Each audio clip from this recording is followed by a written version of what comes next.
Hindus নিউজের audio সংবাদে সকলকে স্বাগত। আমি অন্তর্বিশ্বাস জানিয়ে দিচ্ছি দিনের প্রধান খবরগুলো।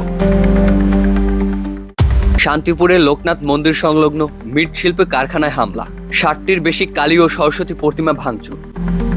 কলকাতার শান্তিপুরে মাতালগড় সংলগ্ন লোকনাথ মন্দিরের সামনে স্থানীয় মৃৎশিল্পী জয়ন্ত দাসের কারখানার ঘরের বাইরে রাখা আনুমানিক ৫০ থেকে ৬০টি কালী ও সরস্বতী প্রতিমা গভীর রাতে ভেঙে তছনছ করার অভিযোগ উঠেছে। জয়ন্ত দাস জানান, সিসিটিভি ফুটেজে দুষ্কৃতিকারীদের চিহ্নিত করা গেছে। ঘটনার পর প্রশাসনের সঙ্গে যোগাযোগ করে দোষীদের দ্রুত গ্রেপ্তার ও কঠোর শাস্তির দাবি জানানো হয়েছে। প্রতিমা ভাঙচুরের এই ঘটনা ধর্মীয় অনুভূতিতে আঘাত ও সামাজিক অবক্ষয়ের নিন্দনীয় দৃষ্টান্ত বলে স্থানীয়দের মত। সিন্ধুতে হিন্দু শ্রমিক কৈলাস কোলহি হত্যাকাণ্ড, পরিবারের ন্যায় বিচারের আকুতি।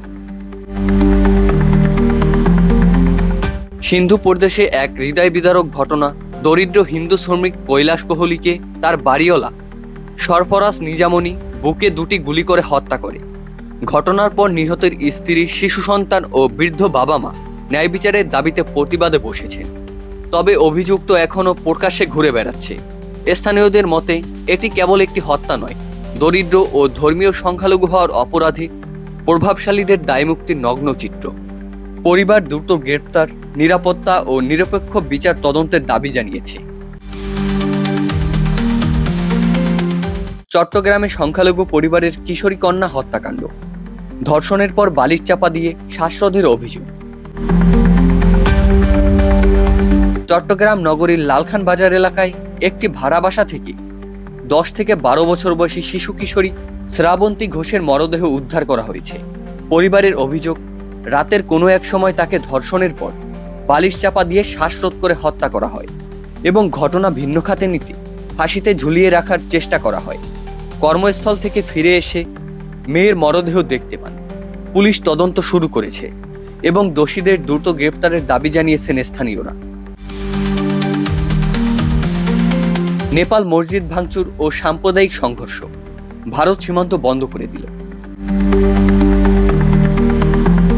নেপালের পারসা ও ধনুষা জেলায় সামাজিক যোগাযোগ মাধ্যমে ভাইরাল একটি ধর্মীয় ভিডিওর কারণে সাম্প্রদায়িক উত্তেজনা ছড়িয়ে পড়ে। বীরগঞ্জে মসজিদ ভাঙচুর এবং বিক্ষোভের ফলে সহিংসতার সৃষ্টি হয়। উত্তেজনা নিয়ন্ত্রণে আনতে পারসা জেলা প্রশাসন কারফিউ জারি করেছে এবং ভারত সীমান্ত সম্পূর্ণ বন্ধ করে দিয়েছে। জানা যায়, 2 জন মুসলিম যুবক সামাজিক মাধ্যমে হিন্দু দেবদেবী নিয়ে কুরুচিপূর্ণ মন্তব্য করে, এতে তাদের গ্রেপ্তার করে পুলিশ। এ সময় উত্তেজিত জনতা তাদের উপর হামলা চালায় এবং একটি মসজিদে ভাঙচুর করে। কুলাউড়ায় কিস্তি পরিশোধ করতে না পেরে রিকশা চালকের গলায় ফাঁস।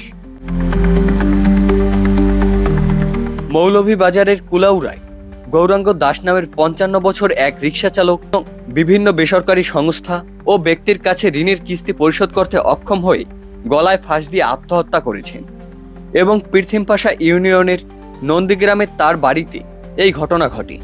পরিবার ও স্থানীয়রা জানান, প্রতিদিনের ঋণের চাপ ও অর্থ সংকটের কারণে হতাশ হয়ে তিনি এই চরম সিদ্ধান্ত নেন। পুলিশ নিহতের মরদেহ উদ্ধার করে ময়নাতদন্তের জন্য হাসপাতালে প্রেরণ করেছে এবং অপমৃত্যুর মামলা দায়ের করেছে। ঘুণে ধরা ঘরে অভাব নিত্যসঙ্গী, তিথির মেডিকেলে ভর্তির অনিশ্চয়তা। যশোরের কেশবপুর উপজেলার বালিডাঙ্গা গ্রামের মেধাবী ছাত্রী তিথি সাহা চলতি বছরের নীলফামারী মেডিকেল কলেজ ভর্তির সুযোগ পেলেও চরম আর্থিক সংকটে পড়েছেন। দিনমজুরি ও ক্ষুদ্র আয়ে চলা পরিবারের পক্ষে ভর্তি ও প্রাথমিক খরচ জোগাড় করা সম্ভব হচ্ছে না। ছোট ছাপড়া ঘরে বসবাসকারী পরিবারটি এখন তিথির ভবিষ্যৎ নিয়ে গভীর দুশ্চিন্তায় দিন কাটাচ্ছে। হিন্দুস নিউজের সাথে থাকার জন্য ধন্যবাদ সকলকে। নমস্কার।